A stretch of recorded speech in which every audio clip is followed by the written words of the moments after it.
ఈరోజు తెలంగాణ రాష్ట్ర ప్రభుత్వం సాగునీటి పారుదల శాఖ మంత్రులు పెద్దలు ఉత్తమ్ కుమార్ రెడ్డి గారు గోదావరి జలాలకు సంబంధించిన ప్రాజెక్టులు నిర్మాణము, అనుమతులు, వివాదాలు, వాటి రాజకీయ నేపథ్యంలో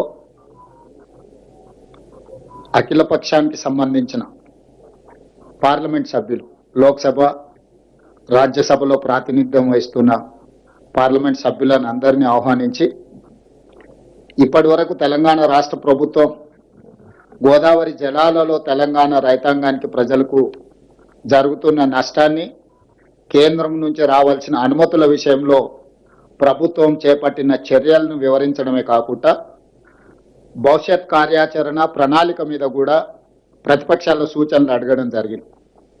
ఇందులో రాజకీయ ప్రేరేపితమైన అంశాలు లేవు. రాజకీయ ప్రయోజనాలకు తావు ఇవ్వకూడదన్న ఆలోచనతోటి ఈ సమావేశాన్ని మంత్రి గారు ఏర్పాటు చేసి, ఈ సమావేశానికి ముఖ్యమంత్రిగా నన్ను, కేంద్ర మంత్రిగా కిషన్ రెడ్డి గారిని, కేంద్ర సహాయ మంత్రిగా బండి సంజయ్ గారిని, బీజేపీ పార్లమెంట్ సభ్యులను, బీఆర్ఎస్ పార్లమెంట్ సభ్యులను, ఎంఐఎం పార్లమెంట్ సభ్యులను, కాంగ్రెస్ పార్టీ పార్లమెంట్ సభ్యులను అందరిని కూడా ఆహ్వానించి సుదీర్ఘంగా అంశాలను అన్నిటిని కూడా వివరించడం జరిగింది. ఈ అంశాలను వివరించిన తర్వాత భవిష్యత్తులో ఏ విధంగా ముందుకు వెళ్ళాలి అనే వివరాలను కూడా మేము చర్చించుకోవడం జరిగింది. అందులో భాగంగా కొన్ని వాస్తవాలను ఈరోజు తెలంగాణ ప్రజల ముందు పెట్టాల్సిన బాధ్యత ముఖ్యమంత్రిగా నా మీద ఉన్నది. ఎందుకంటే ప్రతిపక్ష పార్టీ బాధ్యతాయుతంగా విమర్శనాత్మకమైన వైఖరితో ప్రభుత్వ వైఫల్యాలను విమర్శించినా మాకు అభ్యంతరం లేదు. ప్రధాన ప్రతిపక్ష నాయకుడికి ఆ పార్టీలో సాగునీటి పారుదల శాఖ మంత్రిగా పనిచేసిన వాళ్లకు సుదీర్ఘమైన అనుభవం ఉన్నదని వాళ్ళు చెప్పుకుంటుంటారు. ఆ అనుభవాన్ని తెలంగాణ ప్రజలకు వినియోగించడానికి వాళ్ళు ముందుకొచ్చినా మాకు అభ్యంతరం లేదు.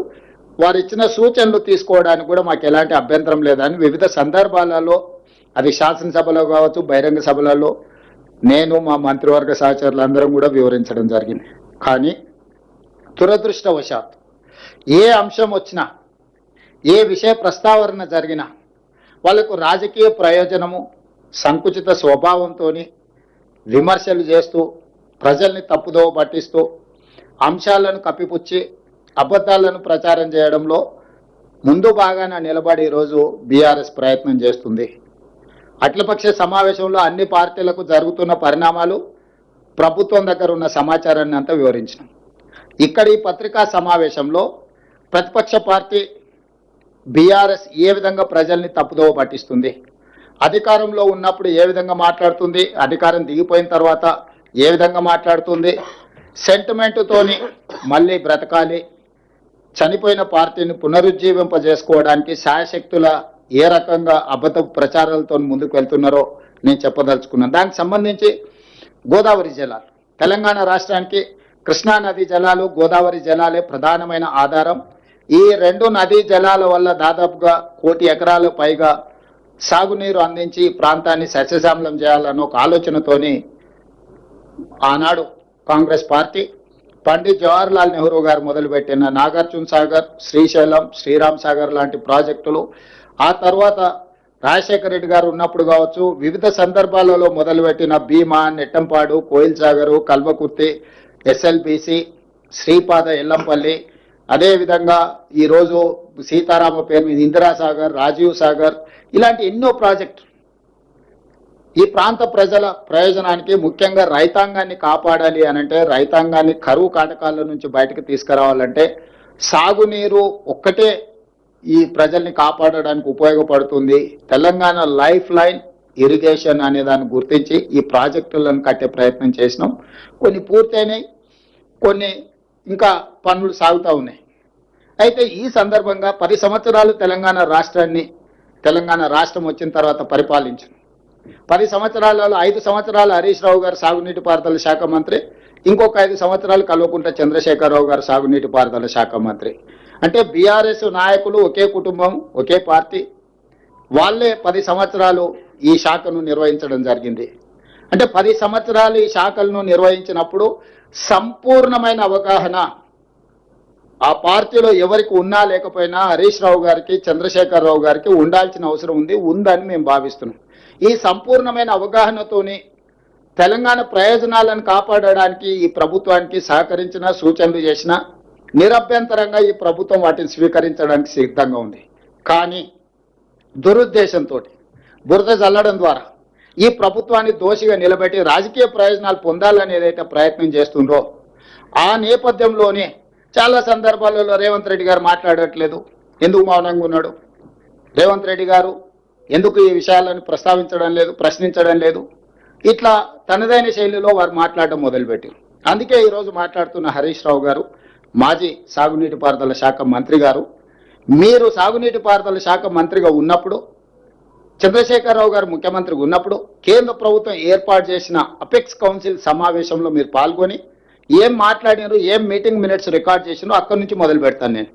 ఈ గోదావరి జలాలకు సంబంధించి, కృష్ణానది జలాలకు సంబంధించి ఆనాడు 2016 21/9/2016 శ్రమశక్తి భవన్ న్యూఢిల్లీ ఈ మీటింగ్ అపెక్స్ కౌన్సిల్ సమావేశంలో శ్రీ కుమారి ఉమాభారతి గారి జలశక్తి మినిస్టర్గా వారి అధ్యక్షత వహిస్తే చంద్రబాబు నాయుడు గారు, చంద్రశేఖరరావు గారు ఇరు రాష్ట్రాల ముఖ్యమంత్రులుగా ఇందులో పాల్గొన్నారు.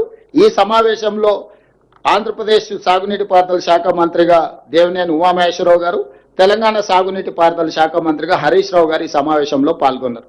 ఈ సమావేశంలో చాలా విషయాలు కృష్ణా నది మీద, గోదావరి నది మీద, అదేవిధంగా Krishna river management board, Godavari river management board నిర్వహణ, ప్రాజెక్టుల నిర్మాణము, ప్రాజెక్టులకు సంబంధించిన అనుమతుల మీద సుదీర్ఘమైన చర్చలు జరిగినాయి. దానికి సంబంధించి 8 పేజీల మీటింగ్ మినిట్స్ రికార్డ్ చేసి ఈ 8 పేజీలలో 6వ పేజీలో 2వ పారాగ్రాఫ్లో దీంట్లో honourable chief minister of Telangana stated before the apex council that, second పారాగ్రాఫ్లో ఏముంది అని అంటే, for the existing ongoing and proposed projects in both the states of Krishna river more than 1000 TMC of water is required.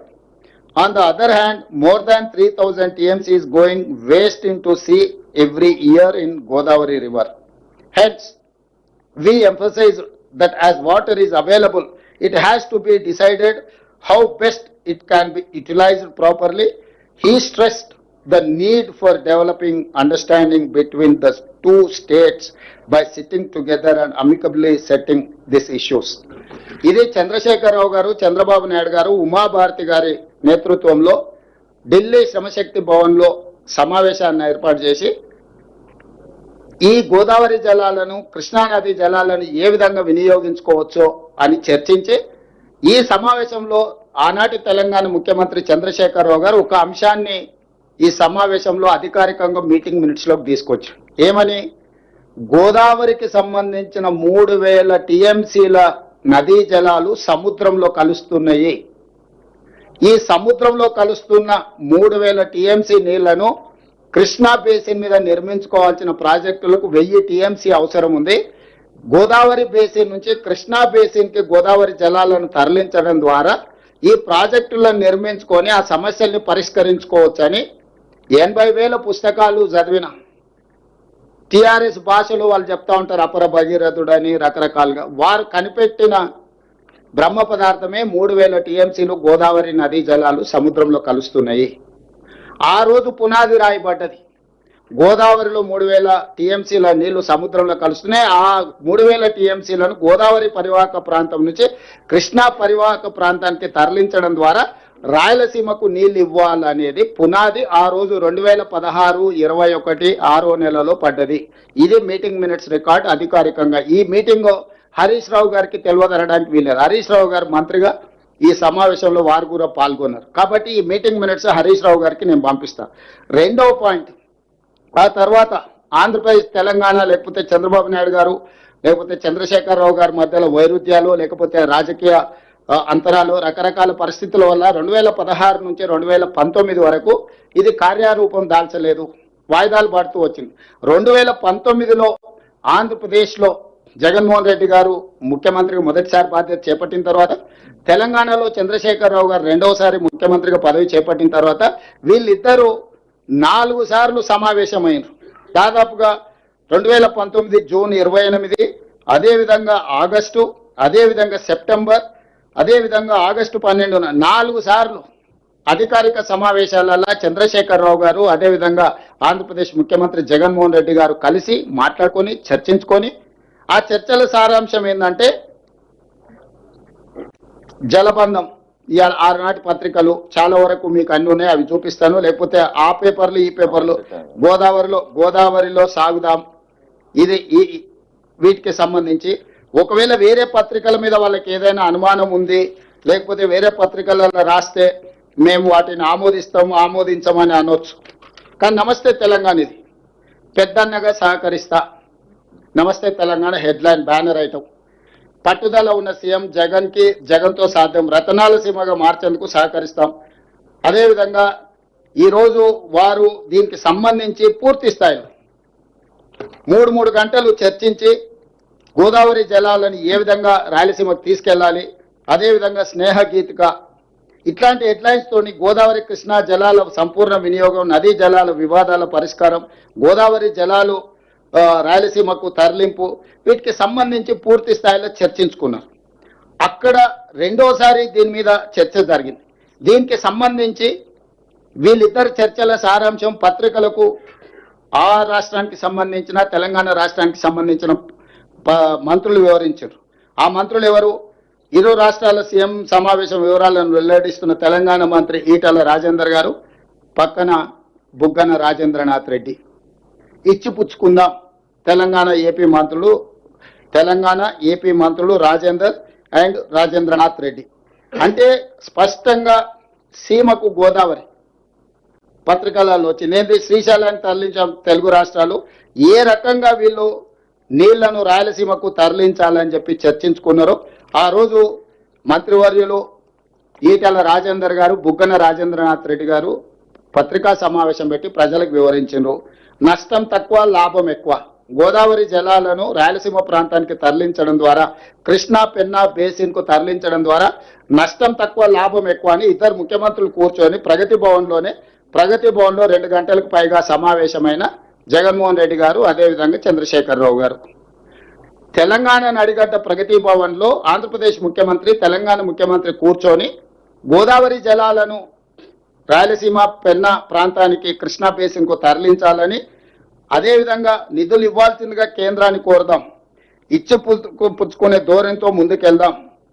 అంటే ఒకవేళ డబ్బులు కేంద్ర ప్రభుత్వాన్ని అడుగుదాం, ఇవ్వకపోతే మనమే సొంతంగా కట్టుకుందాం అని చెప్పి వాళ్ళిద్దరు కలిసి మాట్లాడుకొని ముందుకెళ్ళిండ్రు. తక్కువ నష్టం, ఎక్కువ భూసేకరణతో గోదావరి కృష్ణ నదుల అనుసంధానం.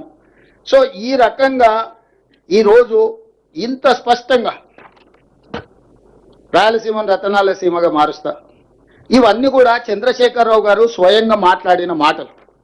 ఇప్పుడు నేను తెలంగాణ ప్రజలకు వివరించదలుచుకున్నా.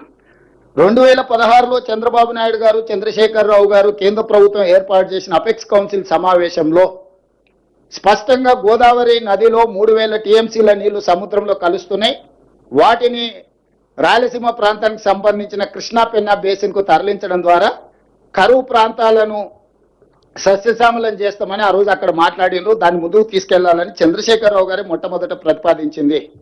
ఈ రోజు ఏదైతే గోదావరి బంకంచెర్ల ఆంధ్రప్రదేశ్ చంద్రబాబు నాయుడు గారు మొదలు పెట్టినరో 2016లో చంద్రశేఖరరావు గారు, చంద్రబాబు నాయుడు గారు మాట్లాడుకున్న ప్రాతిపదికనే ఈ రోజు వాళ్ళ ప్రాజెక్టును ముందుకు తీసుకెళ్ళి 2019లో జగన్మోహన్ రెడ్డి గారు, చంద్రశేఖరరావు గారు పూర్తి స్థాయిలో మాట్లాడుకొని ప్రాజెక్టు డిపిఆర్లు అన్ని రెడీ చేసి పెద్దన్నగా సహకరిస్తాను చంద్రశేఖరరావు గారు చెప్పడమే కాకుండా రాయలసీమ పర్యటన సందర్భంగా శ్రీమతి రోజా గారి ఇంటి దగ్గర ఏం మాట్లాడినో, ఇప్పుడు వారు వివిధ సందర్భాలలో ఏం మాట్లాడినో మీకు చూపించిన. ఇప్పుడు వారు ఇంత స్పష్టంగా గోదావరి జలాలను రాయలసీమకు సంబంధించిన కృష్ణా బేసిన్, పెన్నా బేసిన్ కు తరలించడం ద్వారా రాయలసీమను రతనాల సీమలుగా చేస్తా అని చెప్పిన తర్వాత బేసిన్లు లేవు, భేషజాలు లేవు, మేము కలిసి పనిచేస్తాం, కలిసి ముందుకు సాగుతాం, సమర్థుడైన యువకుడు ఆంధ్రప్రదేశ్ ముఖ్యమంత్రిగా జగన్మోహన్ రెడ్డి గారు ఉన్నారు, నేను పెద్దనగా పూర్తిగా సహకరిస్తానని చంద్రశేఖరరావు గారు చెప్పిండ్రు. నేను ఇప్పుడు మీడియా మిత్రుల ద్వారా బీఆర్ఎస్ నాయకులను అడుగుతున్నా, చంద్రశేఖరరావు గారిని అడుగుతున్నా, మీరు ఇంత విస్పష్టంగా 2016లో 2019లో వివిధ సందర్భాలలో శాసనసభలో, బహిరంగ సభలలో స్పష్టంగా గోదావరి జలాలను రాయలసీమ అదేవిధంగా పెన్నా ప్రాంతానికి తరలించడానికి ఆమోదించి ప్రాజెక్టును ప్రారంభించడానికి అవకాశం కల్పించి ప్రోత్సహించిన మీరు ఈరోజు ఆ ప్రాజెక్టును మొదలు పెడతామని ఆంధ్రప్రదేశ్ చంద్రబాబు నాయుడు గారు అన్న మరుక్షణం నేను పెద్దలు ఉత్తమ్ కుమార్ రెడ్డి గారు ఢిల్లీకి వెళ్ళి జలశక్తి మినిస్టర్ సిఆర్ పాటిల్ గారికి ఫిర్యాదు చేసినాం, ఆర్థిక మంత్రి గారి దృష్టికి తీసుకెళ్లినాం, గోదావరి రివర్ మేనేజ్మెంట్ బోర్డుకు అఫీషియల్గా నేను ఈ మధ్యకాలంలో మన జలసౌదాకు ఉద్యోగస్తులకు వాళ్ళకు నియామక పత్రాలు అందజేసినప్పుడు డైరెక్ట్గా అక్కడికి వెళ్ళి గోదావరి రివర్ మేనేజ్మెంట్ బోర్డు దగ్గర పోయి నేను ముఖ్యమంత్రిగా అదేవిధంగా మా మంత్రి అధికారులను తీసుకెళ్లి గోదావరి రివర్ మేనేజ్మెంట్ బోర్డు అధికారులను కలిసి ఆంధ్రప్రదేశ్ ప్రభుత్వము ఆంధ్రప్రదేశ్ ముఖ్యమంత్రి చంద్రబాబు నాయుడు గారు గోదావరి జలాలను బంకంచెర్ల వరకు తరలించడానికి 200 టీఎంసీల ప్రాజెక్టును ప్రణాళిక చేసిండు. పరోక్షంగా ఇంకొక 100 టీఎంసీలు, ఇది 200 టీఎంసీల ప్రాజెక్టు కాదు, ఇది 300 టీఎంసీల ప్రాజెక్టు. 300 టీఎంసీలకు సివిల్ వర్కులన్నీ కంప్లీట్ చేస్తుండు. పంపులు మాత్రం ఇనీషియల్ గా 200 పెడుతుండు, తర్వాత ఇంకొక 100 టీఎంసీలకు కూడా అన్ని రెడీగా చేసుకున్నాడు. అంటే ఎప్పుడైనా పంపులు తీసుకొచ్చి ఫిట్ చేసుకోవచ్చు. సో కాలువలు కానీ లేకపోతే టన్నెల్స్ కానీ లేకపోతే రిజర్వాయర్లు కానీ 300 టీఎంసీలకు సంబంధించిన ప్రణాళికలు సిద్ధం చేసుకొని ఈ వరద జలాలను లిఫ్ట్ చేసే కాదు ఇప్పుడు 200 టీఎంసీలను మాత్రమే లిఫ్ట్ చేయడానికి అవసరమైన పంపు సెట్లు పెట్టుకుంటున్నాడు. ఇది 200 టీఎంసీల ప్రాజెక్టు కాదు, ఇది 300 టీఎంసీల ప్రాజెక్టు. ఆనాడు చంద్రశేఖరరావు గారు 400 టీఎంసీలకు ప్రతిపాదన ఇచ్చిండు. 400 టీఎంసీలు తరలిస్తే 100 రోజుల్లో రోజుకు 4 టీఎంసీలు తరలిస్తే 400 టీఎంసీలు వస్తే 400 టీఎంసీలు వస్తే కృష్ణా బేసిన్లో ఉన్న రాయలసీమకు అదేవిధంగా పెన్నా బేసిన్లో ఉన్న నెల్లూరు ప్రకాశం ప్రాంతాలకు కూడా నీళ్లు తరలించవచ్చు, ఆ ప్రాంతం బాగుపడుతుంది, పంటలు పండుతాయని చంద్రశేఖరరావు గారు వారికి సూచన చేసిండు. ఏ కారణాల చేతనో చంద్రబాబు నాయుడు గారు మొదటి విడతగా 200 టీఎంసీలు, మళ్ళీ విడతగా 300 టీఎంసీలు, ఇంకొక 100 టీఎంసీలు కూడా ఈ విధంగానే ఊరుకుంటే మళ్ళొకసారి చంద్రశేఖరరావు గారు వారికి ఇక కానివ్వండి అని చెప్పిండనంటే 400 తీసుకుపోయినా ఆశ్చర్యం లేదు. ఈరోజు అందుకే మేము రోడ్డు మీద పడి ఆగి చేయదలుచుకోలే. ఎందుకంటే మేము బాధ్యతతో ఉన్నాం, బాధ్యతతో కూడుకున్న విధానాలని ఆచరించాలనుకున్నాం. అందుకే ఈ ప్రాజెక్టు ప్రతిపాదన జరిగిన ఎంబడే చంద్రబాబు నాయుడు గారు అక్కడి శాసనసభలో మాట్లాడిన ఎంబడే నేను ఉత్తమ్ కుమార్ రెడ్డి గారు వెళ్ళి స్పష్టంగా గోదావరి రివర్ మేనేజ్మెంట్ బోర్డుకి మేమే సొంతంగా వెళ్ళి ఫిర్యాదు చేసినాం. గోదావరి రివర్ మేనేజ్మెంట్ బోర్డు తర్వాత జలశక్తి మంత్రి దగ్గరకు వచ్చి ఫిర్యాదు చేసినాం. అదేవిధంగా ఆర్థిక మంత్రి గారికి వేరే సందర్భంలో కలిసినప్పుడు ఈ అంశాలను ప్రస్తావించడం, ఎందుకంటే కేంద్ర ప్రభుత్వం ఆర్థిక సాయం అందించబోతుంది. అదేవిధంగా వివిధ బ్యాంకుల నుంచి ఎఫ్ఆర్బిఎం పరిధిలో కాకుండా అవుట్ ఆఫ్ ఎఫ్ఆర్బిఎంలో లోన్లు ఇవ్వడానికి ఏదో ప్రయత్నాలు చేస్తున్నారని పత్రికల్లో వస్తున్నాయని నేను చదివినాం అని ఓరల్గా చెప్పడమే కాకుండా సంబంధిత శాఖ మంత్రి జలశక్తి మంత్రి గారికి లేఖ రాయడం కూడా జరిగింది. అధికారికంగా ఈ వివరాలన్నీ పెట్టి జలశక్తి మంత్రి గారు కూడా మాకు వెనక్కి స్పష్టంగా లేఖ రాసిండు.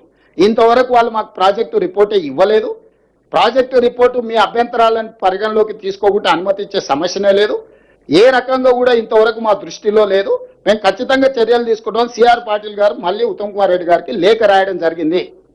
ఈరోజు ప్రభుత్వం ఎక్కడే నిర్లక్ష్యం వహించలేదు. ప్రభుత్వము రాజ్యాంగబద్ధ సంస్థలు కేంద్ర ప్రభుత్వానికి అన్ని రకాలుగా ఫిర్యాదులు చేయడం, అధికారికంగా లేఖలు చేయడం, కలవడము, పోవడము, రావడము, అన్ని విషయాలను క్షుణ్ణంగా బాధ్యతాయుతంగా మేము ముందుకు తీసుకువెళ్తున్నాము. ఉన్న పలంగా హరీష్ రావు గారు బయటకు వచ్చేసి మొత్తం తెలంగాణకు అన్యాయం జరిగిపోతుంది, మొత్తం నీళ్ళన్నీ తరలించుకుపోతున్నాడు చంద్రబాబు నాయుడు, రేవంత్ రెడ్డి మౌనంగా ఉన్నాడు, ఉత్తమ్ కుమార్ రెడ్డి గారు ఉత్తగానే కూర్చున్నాడు అని బకెట్లో బురద తీసుకొని చల్లుకుంటే వెళ్తున్నాడు. అయ్యా, ఈ పాపానికి పునాది వేసింది మీ మామగారు. ఆ రోజు నువ్వు మంత్రి, నువ్వే ఆ సమావేశంలో ఉన్నావు.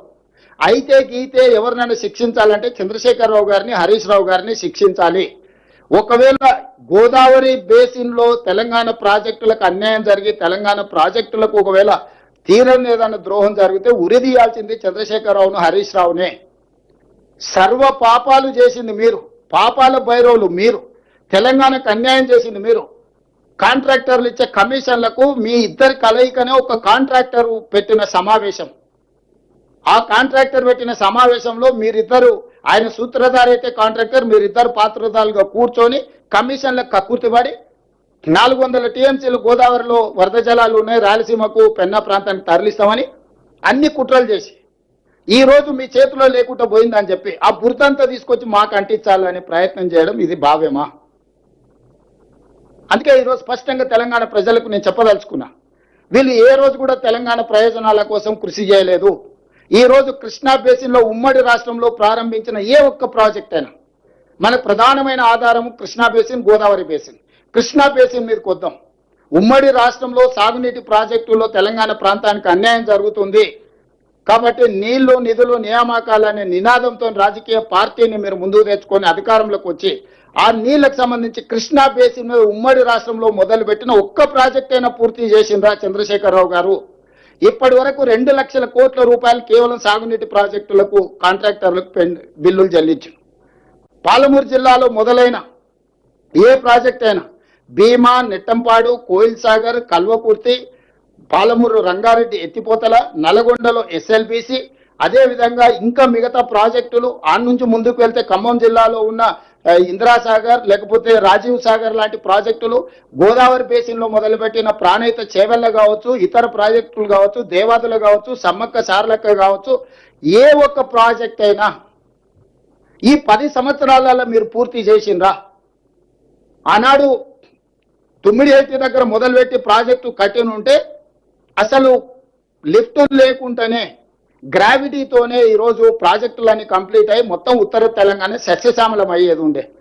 కానీ కాసుల కక్కుర్తితోటి తుమ్మిడేటి దగ్గర కట్టకుండా వదిలేసి అబద్ధాలు ప్రచారం చేసి మేడిగడ్డ, సుందిల్ల, అన్నారం లిఫ్టులు కట్టి పంపులు పెట్టి మీరు కట్టుడు కూలుడు 3 ఏళ్లలో జరిగిపోయింది. 1,00,000 కోట్లు ఆవిరైపోయినాయి.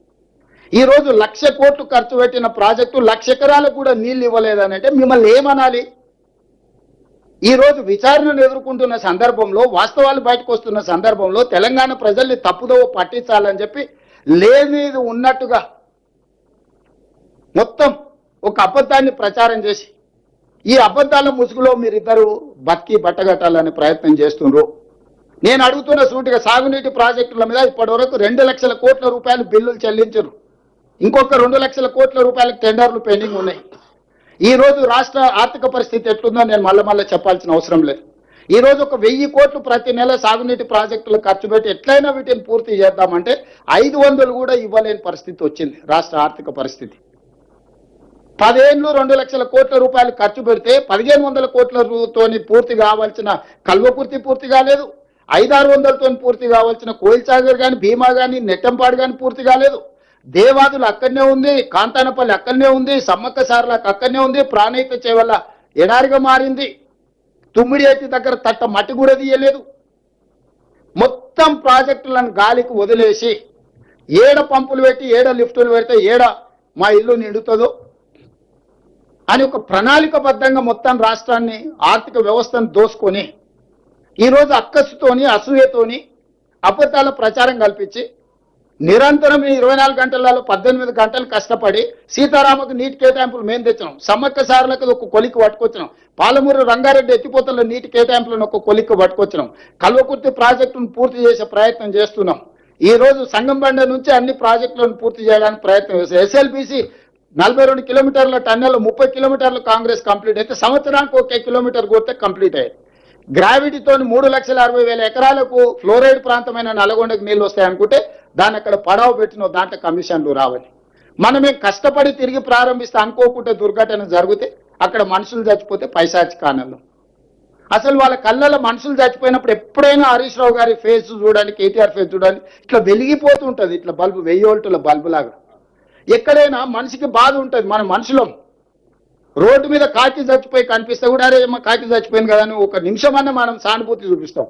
పిల్లలు చచ్చిపోతే అదే పైశాచిక ఆనందం, ఎక్కడైనా యాక్సిడెంట్లు ఎవరైనా మనుషులు చచ్చిపోతే అదే పైశాచిక ఆనందం, ఎక్కడైనా పనులు చేస్తుంటే కార్మికులు చచ్చిపోతే అదే పైశాచిక ఆనందం. మీ పార్టీ అకౌంట్లోనే 1500 కోట్ల రూపాయలు ఉన్నాయి. ఎవరిచ్చిండ్రు అవి? తెలంగాణ ప్రజలు ఇచ్చినట్టువే కదా. అందులోకి వెళ్ళి ఆ కుటుంబానికి 10 లక్షలు, ఆ కుటుంబానికి 10 లక్షలు, ఆ కుటుంబానికి 10 లక్షలు ఈ దురదృష్టవశాత్తు ప్రమాదంలో చచ్చిపోయిన పేదలకు పంచిపెడతారని ఈ 18 నెలలు చూసిన. 10 పైసలు పిల్లికి కూడా బిచ్చం పెట్టరు. రోడ్డు మీద 10 పైసలు ఒకవేళ కనిపిస్తే కూడా బండి పక్క కాపి రోడ్డు పక్కన 10 పైసలు కూడా తీసుకొని జేబులు వేసుకొని పోయే లక్షణాలు ఉన్న మీరు ఈరోజు తెలంగాణ ప్రయోజనాల గురించి మీరు మాట్లాడుతురా? ఈరోజు మాకు బాధ్యత లేదన్నట్టుగా మమ్మల్ని ఏదో బద్నాం చేయాలనే చిల్లర ప్రయత్నం. హరీష్ రావు గారు చిల్లర ప్రయత్నాలు మానేసేయి. చిన్నపిల్లగాని కాదు, నువ్వు 10 సంవత్సరాలు మంత్రిగా పనిచేసినావు, ఉమ్మడి రాష్ట్రంలో మంత్రిగా పనిచేసినావు. వయసు మీద పడ్డది, జుట్టు తెల్లబడ్డది. కొంచెం హుందాగా వివరించు. వాస్తవాలు ఉంటే మాట్లాడి. ఇవ్వాలి నేను ఇవన్నీ చెప్తున్నా. ఇవాళ ఈ మీటింగ్ మినిట్స్, ఇన్ని పేజీల మీటింగ్ మినిట్స్ ఇవాళ బయట పెడుతుంది. తలకాయ ఎక్కడ పెట్టుకుంటావు హరీష్ రావు గారు? ఎన్ని రోజులు అబద్ధాలతో బతుకుతారు? జీవితాంతం కుటుంబం అంతా అబద్ధాలు చెప్పే బతుకుతారా? మేము మాట్లాడతలేం కదా, మౌనంగా ఉన్నాం కదా అని మా చేతగాని పని అనుకుంటురా? మేం పని చేయాలా? ఈ రోజు ప్రతిపక్షంలో ఉన్నప్పుడు పోరాటం చేసినాం, పాలకపక్షంలో ఉన్నప్పుడు మా బాధ్యత నిర్వహించాలి, పని చేయాలని చెప్పి పని చేయడానికి నిరంతరం ప్రయత్నం చేస్తున్నాం. మేము ఎప్పుడు ఢిల్లీకి వెళ్ళినా ఢిల్లీలో ఏముందా మాకు? ఢిల్లీ కేంద్ర ప్రభుత్వానికి కొన్ని సబ్జెక్ట్స్ ఉంటాయి, రాష్ట్ర ప్రభుత్వానికి కొన్ని సబ్జెక్ట్స్ ఉంటాయి, కేంద్ర రాష్ట్ర ప్రభుత్వాలకు కొన్ని సబ్జెక్ట్స్ ఉంటాయి. కేంద్ర ప్రభుత్వం నుంచి అనుమతులు తెచ్చుకోవాలంటే పొయ్యి కలవకుంటే అనుమతులు ఎట్లకెళ్ళి వస్తాయి? మేము డెట్ రీస్ట్రక్చర్ చేసుకోవాలి. నువ్వు అడ్డగోలుగా 11% అప్పులు తెచ్చినావు. దాన్ని 7% తగ్గించాలంటే కేంద్ర మంత్రిని కలవాల్సిన అవసరం లేదా? ఎన్విరాన్మెంటల్ ఇష్యూస్లో రోడ్లు, చిన్న చిన్న రోడ్లు కూడా ఫారెస్ట్ ఏరియాలో 10 ఏళ్ల నుంచి రోడ్లు ఆగిపోయినాయి. ఎన్విరాన్మెంట్ మినిస్టర్ని కలవకుంటే అనుమతులు వస్తే ఈ రోజు రీజనల్ రింగ్ రోడ్ మనం నిర్మించుకోవాలనుకుంటున్నా, ఆ మంత్రిని సర్ఫేస్ మినిస్టర్ని కలవకుంటే అనుమతులు వస్తే ఈ రోజు మెట్రో అనుమతి తెచ్చుకోవాలనుకుంటున్నాం, ప్రధానమంత్రిని కలవకుంటే మెట్రో అనుమతి వస్తుందా? ఈ రోజు మూసి ప్రక్షాళన చేసుకోవాలనుకుంటున్నాం, దానికి సంబంధించిన అనుమతులు నిధులు తెచ్చుకోవాలంటే ఎవరిని కలవాలి? నువ్వు ఇవన్నీ ఇస్తావా చెప్పు? రోజు ఆడికే వస్తాం, ఎర్రవల్లి ఫామ్ హౌస్కి వచ్చి కూర్చుంటాం, కూర్చుంటాం. వంతుల వారిగా నేను ఉత్తమైన డ్యూటీ చేస్తాం, ఒకరి తర్వాత ఒకరం. అన్ని మీరే ఎట్లాగ ఉన్నాయి కదా. 10 పైసలు మితికి ఇవ్వండి, 50,000 కోట్లు ఏమవుతుంది? సంపాదించింది ఇద్దరు బాబామర్దలు అనుకుంటే ఒక 50,000 కోట్లు ఒక లెక్కనా? బాండ్స్ రాసిస్తాం రాష్ట్ర ప్రభుత్వం నుంచి. 10 పైసలు మితికి ఇవ్వండి. ఏడ దాచుకుంటారు? దాచిపెట్టుకొని టెన్షన్తో బీపీ షుగర్లు, లో బీపీ వచ్చేసి హాస్పిటల్ వాడాల్సి వస్తుంది, దాచుకుని ఎవరు దొంగ ఎత్తుకపోతాడో అని. ఎందుకు వస్తున్నాయి లో బీపీ షుగర్లు? అడ్డగోలుగా సంపాదించి అవి ఎవడొచ్చి పట్టుకుంటాడో అని టెన్షన్తో వస్తున్నాయి. ఇట్లాంటి నీచమైన మనస్తత్వం ఉన్న ప్రతిపక్ష నాయకులు ఉండడం దురదృష్టకరము. ఈరోజు సమావేశం ఏర్పాటు చేస్తే దామోదరరావు రాడు, సురేష్ రెడ్డి రాడు, పాపం అమాయకుడు గాయత్రి రవిని పంపించారు. ఏం చెప్తాం ఆయనను? పాపం ఆయన బాధలు ఆయనే మాట్లాడితే ఒక రాసి కాగితం రాసి పంపించారు, ఇదే చదువు అని. అది చదివినాక మాట్లాడితే ఆయనకి ఏం తెలుస్తలేదు. ఇక లేదు వాకౌట్ అన్నాడు. మనం వాకౌట్ల కోసం సమావేశం విలువలే కదా, మాట్లాడుకోనికే పిలిచినాం, సూచన తీసుకోనికే పిలిచినాం. కాగితం రాసి ఇచ్చి పాపం లీడర్ వస్తాడు అనుకున్నాం, లీడర్ను పంపించారు. వచ్చి మొత్తం చూసి మొత్తం చదువుతున్నాడు. ఆయన కూడా సహచర పార్లమెంట్ సభ్యుడు, రెండోసారి రాజ్యసభకు వచ్చిండు, ప్రజాప్రతినిధిగా అతన్ని గౌరవించాలని అతను చెప్పినంత విన్నాం. నేను కొన్ని విషయాలు ప్రస్తావించడం మొదలు పెట్టగానే అసలు రంగు బయటపడదు అనగానే ఇక నేను లేచి వెళ్ళిపోతున్నా సార్, నేను ఉంటే ఉన్న ఉద్యోగం ఉడతాను లేచి వెళ్ళిపోయాను. పాపం ఏం చేస్తాం? ఇది పరిస్థితి. అందుకే మీడియా మిత్రులారా, మీరు కూడా అబద్ధాలు చెప్పేటోళ్ళకి అంత ప్రచారం కల్పించకండి. మీరు కూడా పరోక్షంగా ఇట్లాంటి అబద్ధాలను ప్రోత్సహించినట్టుగా మారుతున్న పరిస్థితి. దయచేసి ఈ రోజు ఉన్న పరిస్థితిని మీరు అర్థం చేసుకోండి. మాకు ఏమి దాపరికం లేదు ఇందులో. తెలంగాణ రాష్ట్ర ప్రయోజనాలే మా ఆలోచన. తెలంగాణ రాష్ట్ర ప్రయోజనాల కోసం ఎవరినైనా కలుస్తాం, ఎవరితోనైనా కొట్లాడతాం. ఇందులో ఎలాంటి శశపిషలు లేవు. సామభేద దాన దండోపాయాలల్లో మొదటి అంకంలో ఉన్నాం. గోదావరి రివర్ మేనేజ్మెంట్ బోర్డును కలిసి ఫిర్యాదు చేసినాం, జలశక్తి మినిస్టర్ గారిని కలిసి ఫిర్యాదు చేసినాం, ఎన్విరాన్మెంట్ మినిస్టర్కు లెటర్ రాసినాం, ఫినాన్స్ మినిస్టర్కు లెటర్ రాసినాం. రేపు అవసరమైతే ప్రధానమంత్రిని కలుస్తాం, అందరినీ కలుస్తాం. ఈ అందరినీ కలిసిన తర్వాత కూడా తెలంగాణ ప్రజలకు న్యాయం జరగకపోతే న్యాయస్థానాలు ఉండనే ఉన్నాయి.